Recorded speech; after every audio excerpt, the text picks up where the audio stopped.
जिन भारत विरोधी और आतंकी संगठनों ने भारत माता के मस्तक पर हमला करके कई परिवारों के सिंदूर मिटाए थे, उन्हें भारतीय सेना ने ऑपरेशन सिंदूर के माध्यम से इंसाफ दिलाने का काम किया है।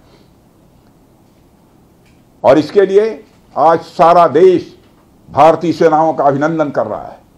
ऑपरेशन सिंदूर सिर्फ एक सैन्य कार्रवाई भर नहीं है, बल्कि भारत की राजनैतिक, सामाजिक और सामरिक इच्छा शक्ति का प्रतीक है। यह ऑपरेशन आतंकवाद के खिलाफ भारत की दृढ़ इच्छा शक्ति का और सैन्य शक्ति की क्षमता और संकल्प शक्ति का भी प्रदर्शन है। हमने दिखाया है, भारत आतंकवाद के खिलाफ जब भी कोई कार्रवाई करेगा तो आतंकवादियों और उनके आकाओं के लिए सरहद पार की जमीन भी सुरक्षित नहीं रहेगी। भारतीय सेनाओं ने ऑपरेशन सिंदूर को पाकिस्तान में मौजूद आतंकी ढांचा ढहाने के उद्देश्य से लॉन्च किया था। हमने उनके आम नागरिकों को कभी निशाना नहीं बनाया था, मगर पाकिस्तान ने न केवल भारत के नागरिक इलाकों को निशाना बनाया, बल्कि मंदिर, गुरुद्वारा, गिरजाघर पर भी हमले करने का प्रयास किया।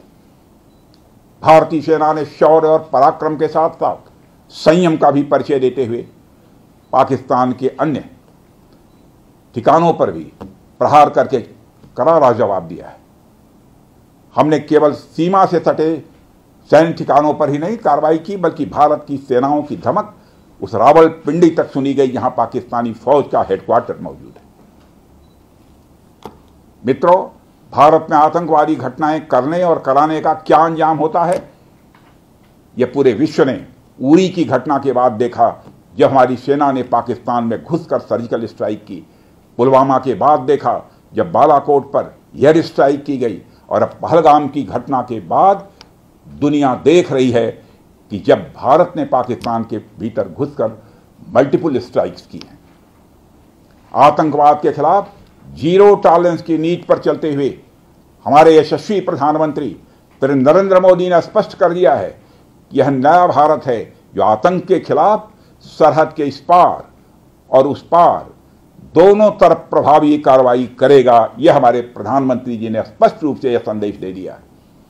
मैं एक बार फिर से BrahMos integration and testing facility centre और इस प्रोजेक्ट में शामिल सभी स्टेक होल्डर्स को हार्दिक बधाई देता हूं। मैं साथ ही पीटीसी इंडस्ट्रीज लिमिटेड को भी उनके एम्बिशियस प्रोजेक्ट पर हृदय से बधाई देता हूं।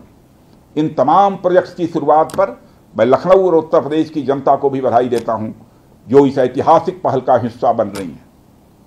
अंत में मैं आप सभी का आभार प्रकट करते हुए अपनी बात को समाप्त करना चाहता हूं, और आप सभी से मैं खेद भी व्यक्त करता हूं कि निर्धारित समय पर मैं इस कार्यक्रम में उपस्थित नहीं हो सका, लेकिन देर आया दुरुस्त आया। आप सबको बहुत बहुत धन्यवाद। जय